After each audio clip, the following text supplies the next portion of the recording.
Hello दोस्तों, जय माता दी। आज हम आप लोगों के लिए लेकर आए हैं रिश्ता अनोखे प्रेम की कथा अध्याय 42। आशा करती हूँ आप लोगों को बहुत अच्छी लगेगी। अगर अच्छी लगे तो लाइक शेयर ज़रूर करें, सब्सक्राइब ज़रूर करें, बेल आइकन ज़रूर दबाएं, जिससे आपको अगली कथाएँ सबसे पहले आपके पास आ जाएंगे। तो चलिए शुरू करते हैं। चित्तौड़ के रानीवास में मीरा के व्यवहार को लेकर कुछ असंतोष सा है, पर मीरा को अवकाश कहाँ है यह सब देखने का। वह रूप माधुरी के दर्शन से पहले ही, वह अपूर्व रस भरी वाणी के श्रवण से पहले ही लोग पागल हो जाते हैं, तो मीरा सब देखकर सुनकर स्वयं को संभालते हुए हैं। यह भी छोटी बात नहीं थी, पर वह अपने ही भावराज में रहती, जहाँ व्यवहारिकता का कोई प्रवेश नहीं था। समय मिलने पर भोजराज कभी कभी माँ तथा बहन उदय कुंवर उदा के पास बैठते, या फिर भाई रत्न सिंह ही स्वयं आ जाते। पर धीरे धीरे भोजराज पर भी भक्ति का रंग चढ़ने लगा। लोगों ने देखा कि उनके माथे पर केसर चंदन का तिलक और गले में तुलसी माला, रहन सहन सादा हो गया है और उन्हें सात्विक भोजन अच्छा लगता। व्यर्थ के खेल तमाशे अब छूट गए हैं। कोई कुछ इस बदलाव का कारण पूछ लेता तो वह हंसकर टाल देते। बात महाराणा तक पहुंची तो उन्होंने पूर्णमल के द्वारा दूसरे विवाह का पूछवाया। भोजराज ने भी पिताजी को कहलवा भेजा। गंगा तट पर रहने वालों को नाली पोखर का गंदा पानी पीने का मन नहीं होता। अब आप रत्न सिंह का विवाह करवा दे, जिससे रानीवास का क्षोभ दूर हो। महाराणा ने भी सोच लिया, हमें युवराज की चिंता क्यों हो।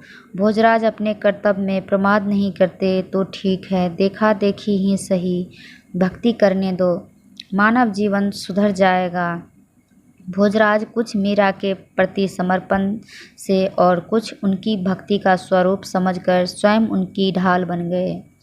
उदा अगर मीरा को शिकायत ले पहुंची तो भोजराज बहन को समझाते हुए बोले, भक्तों को अपने भगवान के अतिरिक्त कहीं कुछ दिखाई नहीं देता, वही उनके सगे हैं, और उसी तरह भगवान भी भक्तों के सामने दुनिया भूल जाते हैं। भक्तों का बुरा करने और सोचने पर यह न हो कि हम भगवान को भी नाराज कर दे। इसलिए मैं तो कहता हूँ कि जो हो रहा है होने दे। और बाईसा, लोग तो भक्तों के दर्शन करने के लिए कितनी दूर दूर दौड़े फिरते हैं। अपने तो हर घर में ही गंगा आ गई, और क्या चाहिए हमें।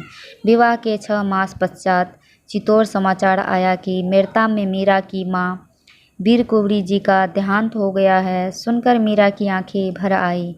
मेरे सुख के लिए कितनी चिंतित रहती थी, इतनी भोली और सरल कि यह जानते हुए भी कि बेटी जो कर रही है उचित ही है, फिर भी दूसरों के कहने पर मुझे समझाने वाली आती।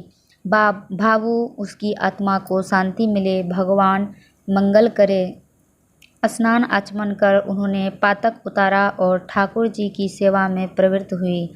रानीवास में भी सब हैरान तो हुए, पर मीरा ने अर्ज किया, प्रभु की इच्छा से माँ का धरती पर इतने दिन ही अन्न जल बंधा था।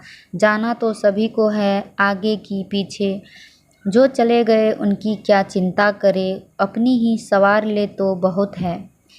गणगौर का त्यौहार आया। त्यौहार पर सीमा मीरा का विरह बढ़ जाता, फिर कहीं हृदय में प्राणधान के आने की उमंग भी हिलोरे भरने लगती।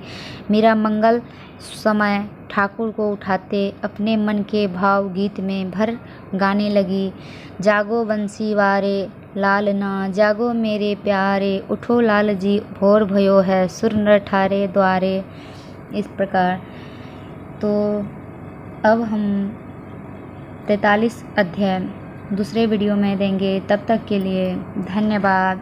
जय माता दी।